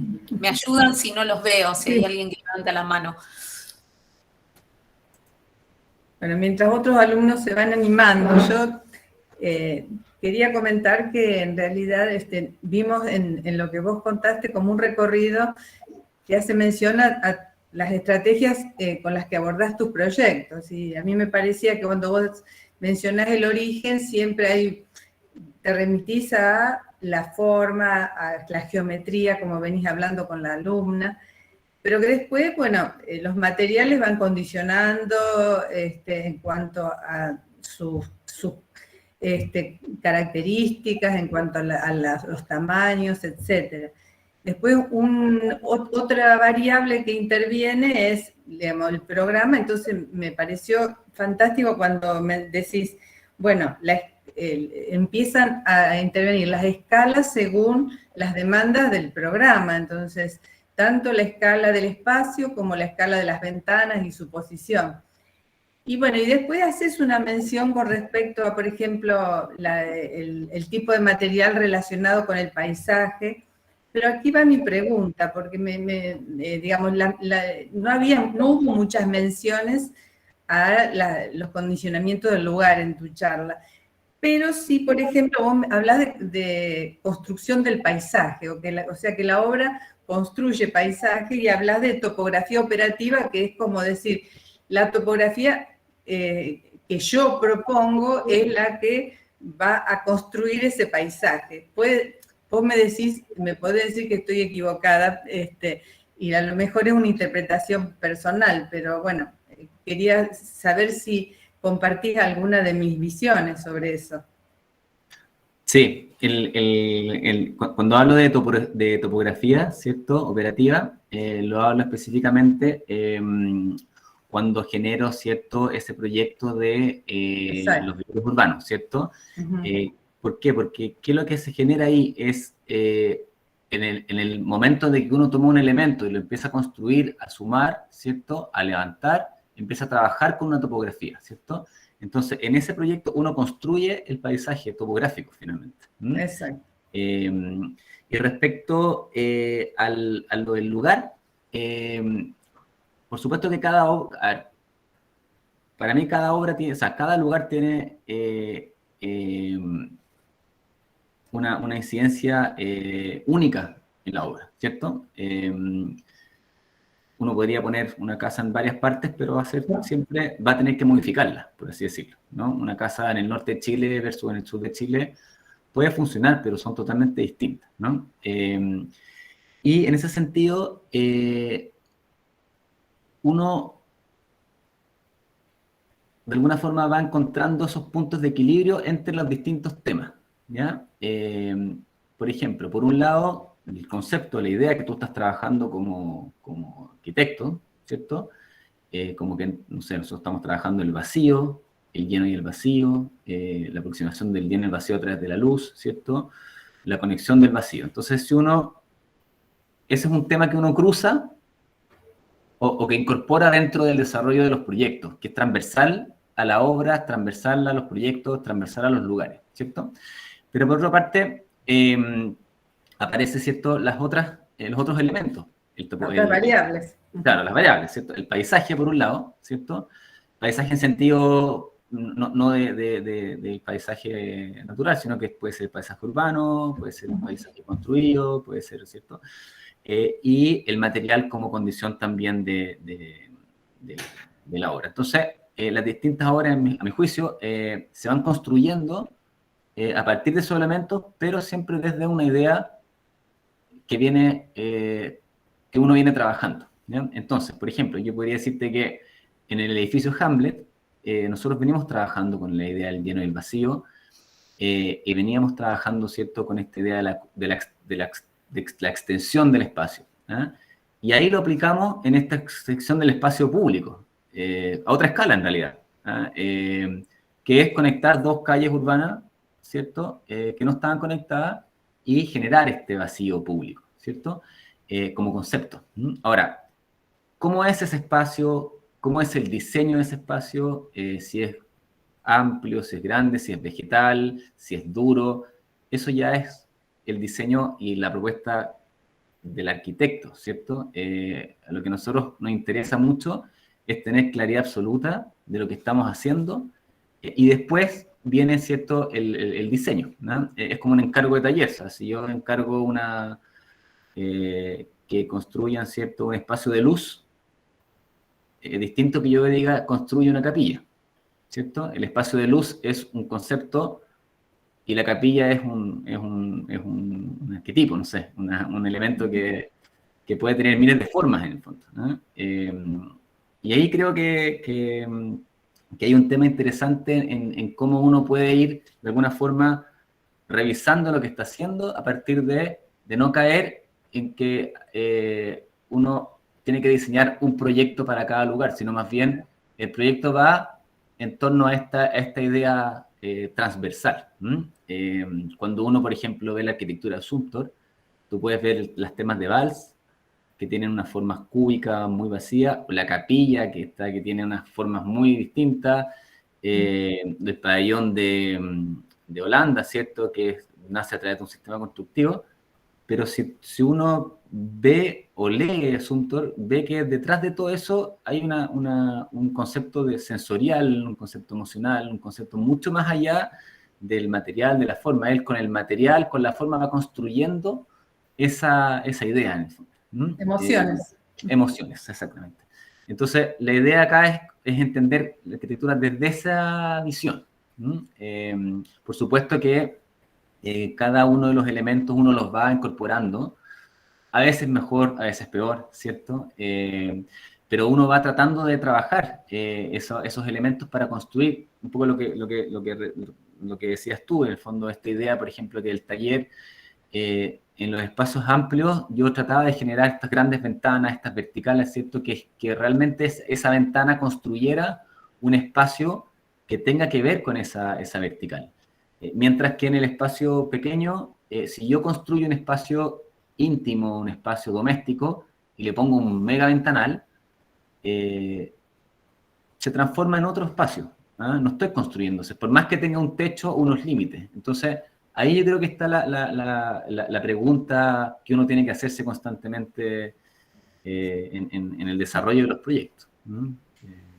Te quiero decir con respecto al desarrollo de nuestros cursos que vos mostraste muchos proyectos y creo que varios de esos proyectos a cada uno de los cursos les va a servir como referencia. Te digo por las unidades que estamos abordando ahora y los temas de esas unidades. Así que me parece que los alumnos la van a poder ver esta charla varias veces para obtener muchas ideas y además conceptos de cómo cada una de esas obras se desarrollaron. Buenísimo. Ojalá que les sirva y ojalá les pueda mandar toda la información que necesiten.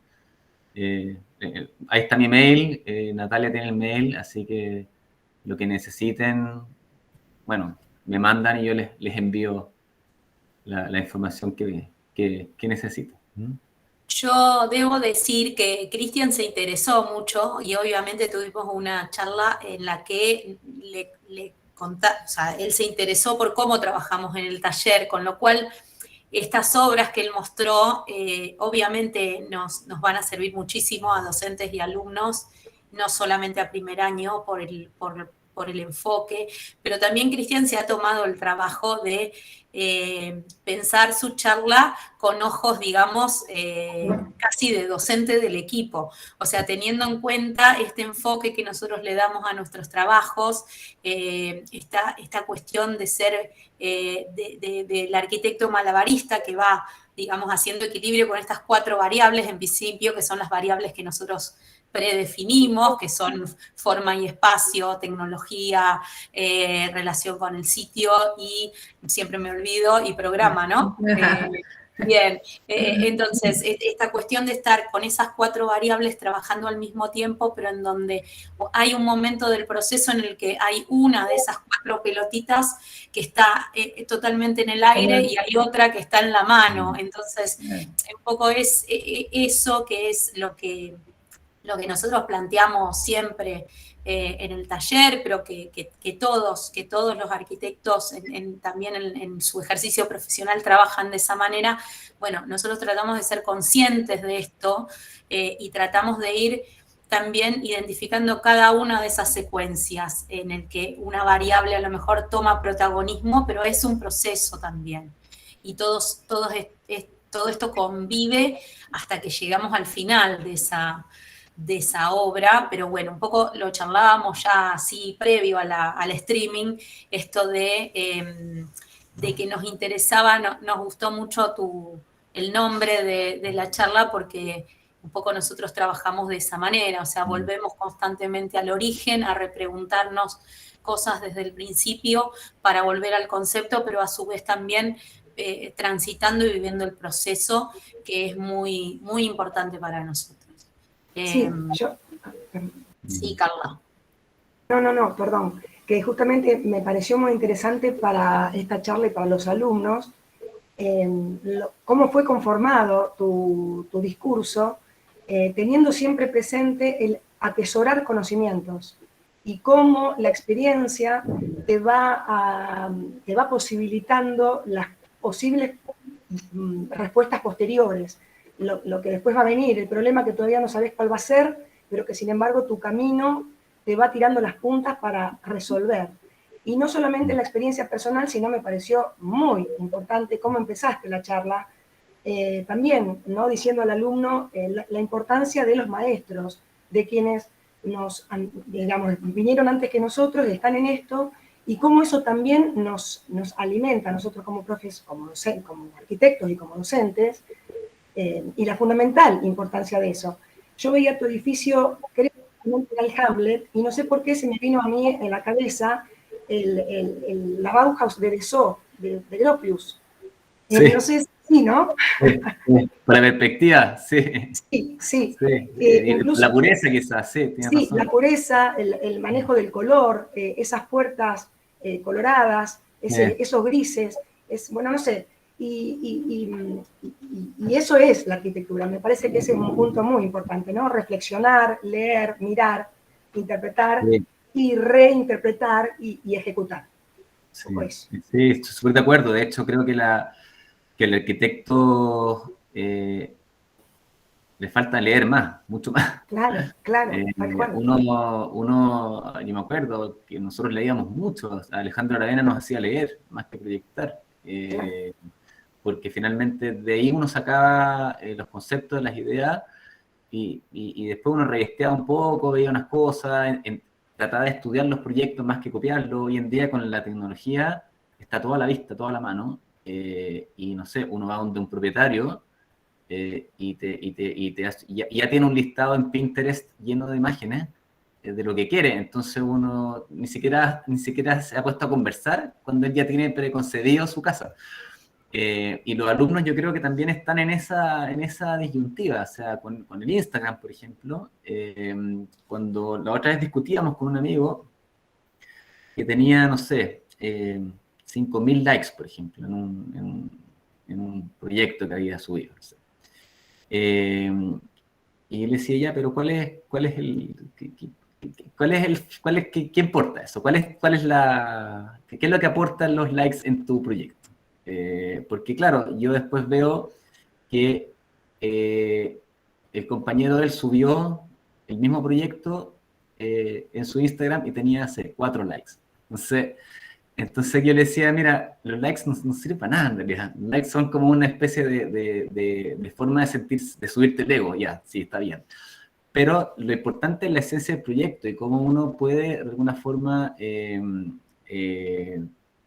ir construyendo su camino al final, en términos en términos de docencia, en términos de equipos de trabajo, por ejemplo. Yo creo que por ejemplo, para mí las experiencias más bonitas que he tenido son los workshops, porque son súper interesantes, uno cruza mucha información, conoce muchas visiones distintas, y además trabaja en temas con los alumnos en el cual hay mucha contraposición de ideas. Y ahí van haciendo proyectos súper interesantes, por un lado. Y por otro lado, una cosa que yo siempre le digo a los alumnos, y que creo que para mí es bien fundamental, es que el arquitecto no resuelve problemas, sino que más bien hace propuestas, en el fondo. O sea, si yo te hago un encargo, no me estás resolviendo un problema, sino más bien te estás proponiendo algo. Muchas veces arquitectos proponen y es peor la solución, ¿fíjate? Pero uno está, en la arquitectura es así, o sea, proyectos que a veces son súper interesantes terminan porque la ciudad va cambiando, siendo súper complejos, siendo una piedra para la ciudad, ¿cierto? O al revés, proyectos que parten siendo muy, muy cuestionados, terminan siendo grandes catalizadores de los lugares. Entonces, creo que ahí también hay un tema que los alumnos tienen que ir de a poco como revisando, ¿no? Y dentro de esas, y siempre lo repito, creo que lo he dicho entre medio, es que el alumno, si no tiene claro lo que está haciendo, no saca nada con hacer 50 formas, porque va a darse vuelta en la forma, y a veces quizás es más claro reflexionar a partir de la lectura, a partir de la observación, a partir de la observación a través del croquis, ¿cierto?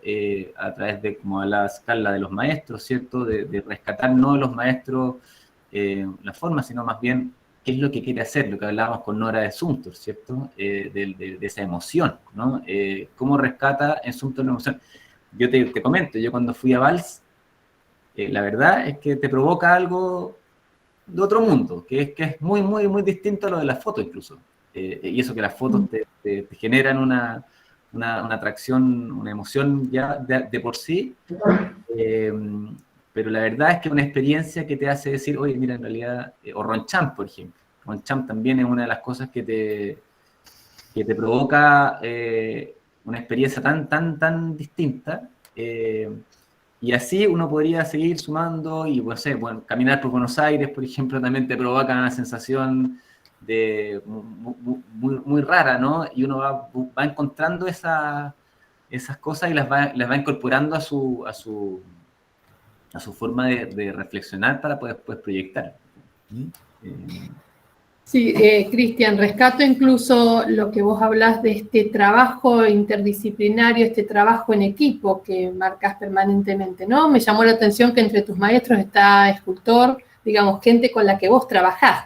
Esto que vos nombrás, el constructor, que también conoce de arquitectura, el escultor, que tiene esta visión respecto de la cosa, de la escala habitable, ¿no? Me parece sumamente interesante, no solamente en el plano profesional, sino esta posibilidad de escuchar el bagaje que cada uno de nosotros tiene, ¿no? Entre los alumnos, entre los docentes, esta posibilidad de integración de otras experiencias, de otras sensaciones, y que me parece que enriquece mucho justamente esta cuestión de poner en valor el trabajo en equipo es justamente con el aporte que implica el trabajo en equipo, ¿no? Y Claro. me parece que es sumamente interesante lo que vos marcás, porque además del modo en que vos lo relatás.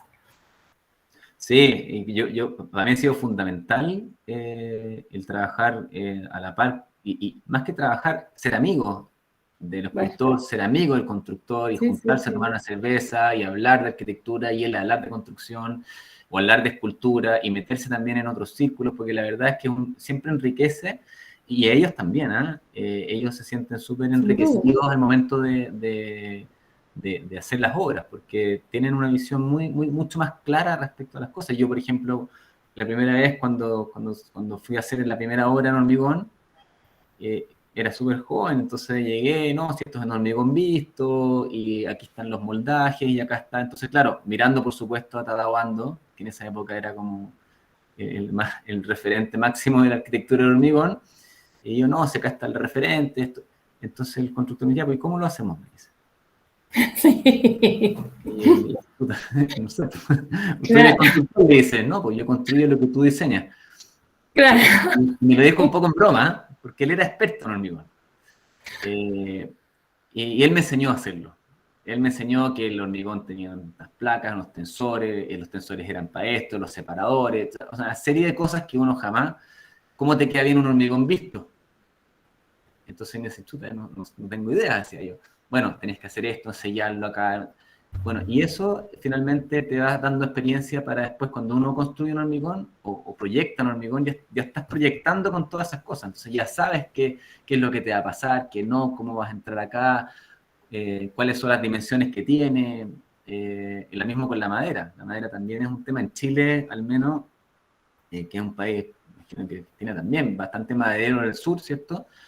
Y somos países que estamos años luz de Canadá, Ujú. y que tenemos todo la materia prima, estamos recién entrando a meternos en los temas de la madera. La gente no se construye sus cabañas de madera, pero cuando se hace una casa más grande, un edificio, no les gusta el tema de la madera. Como que hay una cosa y hoy en día la verdad es que es un tema súper, que está muy emergente, por lo menos acá. Sí, o nos falta conocer unas cuantas cosas, me parece también, ¿no? Esta idea del conocimiento, de las sensaciones, de la escucha, ¿no? No solamente del bagaje que cada uno trae, sino del conocimiento de los materiales y de la forma, me parece que también estamos necesitando comprometernos más, quizás, en ese conocimiento. Sí, puede ser, sí. Y tampoco se trata de saberlo todo ni conocerlo todo, sino más bien, claro, uno tiene que ir tampoco a ver qué es lo que me interesa y voy a Claro. ir viendo lo que me interesa y trabajando con lo que me interesa. O sea, hay millones de escultores, no sé, Natalia me mostraba un poco cómo habían aproximado el taller con la escultora, ¿cierto? Uh-huh. Y claro, de hecho, tiene proyectos muy similares a los de Vicente, curiosamente. Hay un link bastante similar. Yo les voy a mandar unos proyectos que ha hecho Vicente que tienen una sensibilidad muy parecida. Pero claro, la eligieron a ella y no eligieron, no sé, pues a Apolo, no sé. O sea, por algo uno va diciendo ciertos los referentes y uno tiene que ir de a poco limpiándose también porque uno quiere saber todo, quiere conocerlos a todos, y finalmente a veces uno cuando está proyectando hay contraposiciones muy fuertes, ¿no? Entre conceptos, entre ideas, y finalmente terminan haciendo que el proyecto no tenga ni pies ni cabeza, porque uno quiere meterle un poco de Mies van der Rohe, un poco de Le Corbusier, Claro. Wright, y no sé qué, y al final tú dices, chuta, ¿qué es esto? No, uno va de a poco, ¿cierto? Por eso, por ejemplo, a mí me interesa mucho la arquitectura de Craig Elwood, desde el punto de vista de su simpleza, de la forma de que él hace sus presupuestos, su construcción a partir del material, etcétera. Y por otra parte, ¿cierto? Esta otra visión que es de asuntos, ¿cierto? Que tiene que ver con lo que hablábamos recién, de las emociones, del provocar, ¿cierto? En la persona un cambio de estado. Eso es muy bonito. Y todo lo que es los estudios de bioclimática y sustentabilidad y todo.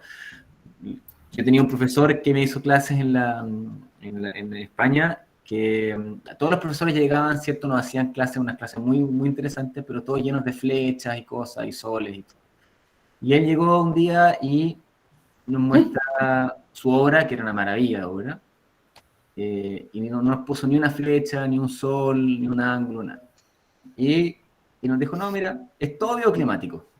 Y es una casa pasiva, es una casa gasto cero, es una casa con ventilación natural, etcétera, etcétera. Pero no necesitaba, era tan potente la obra Claro. que bastaba ver la foto para entender que se iluminaba, que era iluminada, que estaba ventilada, que estaba aislada, etcétera. Entonces, hay veces, claro, que uno cae en esto de, por supuesto que hay que poner y hay que mostrar a veces, ¿cierto? Las flechas y las cosas para justificar un poco lo... Pero yo creo que más que mostrarlo, hay que hacerlo, en el fondo. Hay que hacerlo, proyectar con eso. Hoy día está bien de moda el tema de la sustentabilidad, ¿cierto? Ahora resulta que todos los proyectos son sustentables.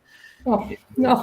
Y no son así, no son así. Entonces hay que tener ahí más cuidado finalmente con los proyectos, porque finalmente todos se cuelgan de la moda. Y tenía un profesor mío, Sebastián Grey, que me decía, mira, si lamentablemente la moda pasa de moda de inmediato, ¿no? Que se pone tan de moda que deja de ser interesante. Entonces hay que ir buscando a poco lo que a uno le interesa en realidad.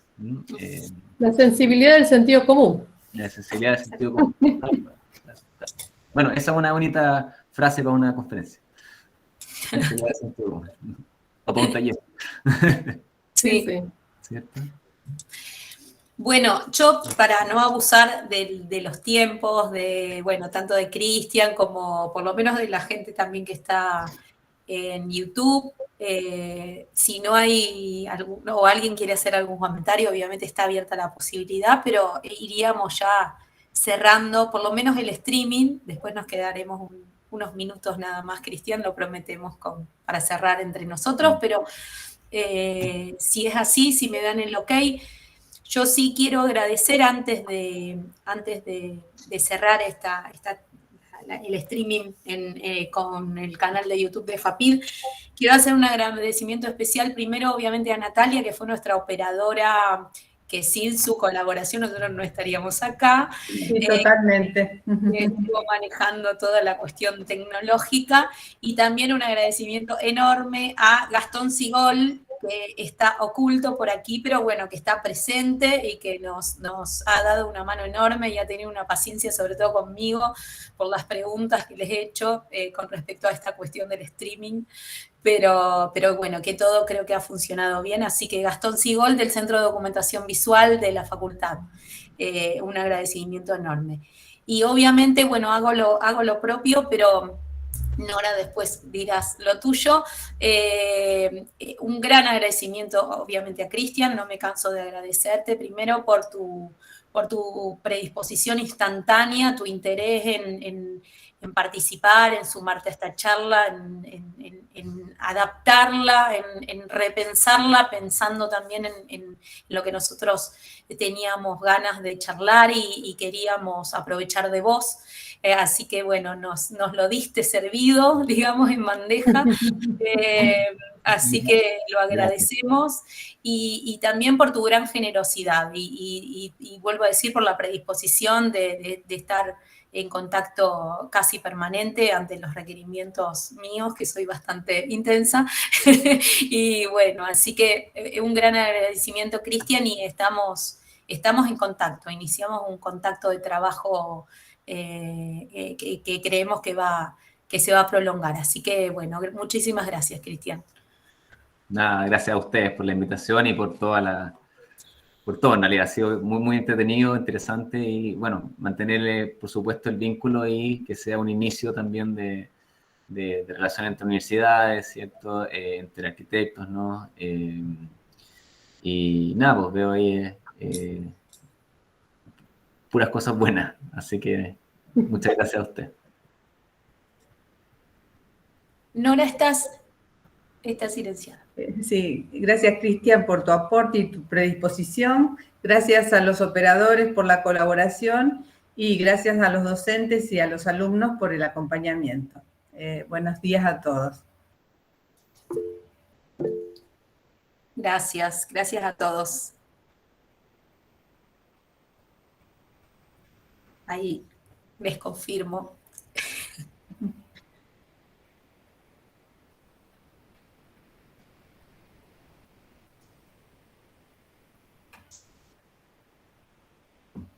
Listo, ya no estamos en vivo. Simplemente, bueno, ahora aprovechar el Meet, ahora ya quedamos nosotros, los que estamos acá. Cristian, lo mismo, el agradecimiento y el agradecimiento también a los alumnos que estuvieron presentes, casi todos.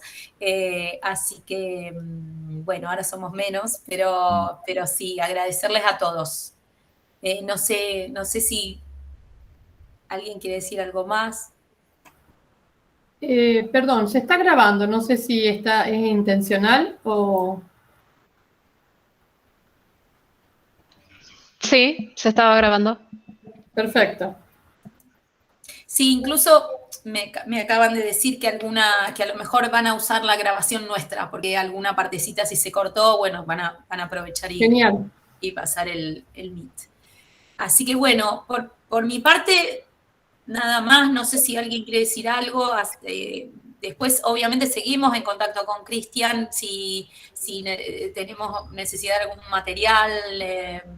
Sí, eso sí, le Sería vamos lo a agradecer todo el material que nos pueda aportar. Sí, mándenme mail y yo les mando todo lo que pueda. Así que cuenten conmigo. Si en algún minuto le decía a Natalia, quieren que les ayude algún día a corregir, cuando tenga más avanzado. Genial. Así que, encantado. Bien, Bueno. bien. Y si se les ocurre también más adelante ideas de workshop y cosas, también las podemos gestionar acá con la Universidad San Sebastián o con la Universidad Católica, ver cómo podemos hacer alguna colaboración, ¿cierto? Y tratar de mantener este vínculo. Sí, ojalá podamos el año que viene pensar ya en este otro tipo de actividades más activas y a lo mejor hasta un viaje, así que sí, ojalá.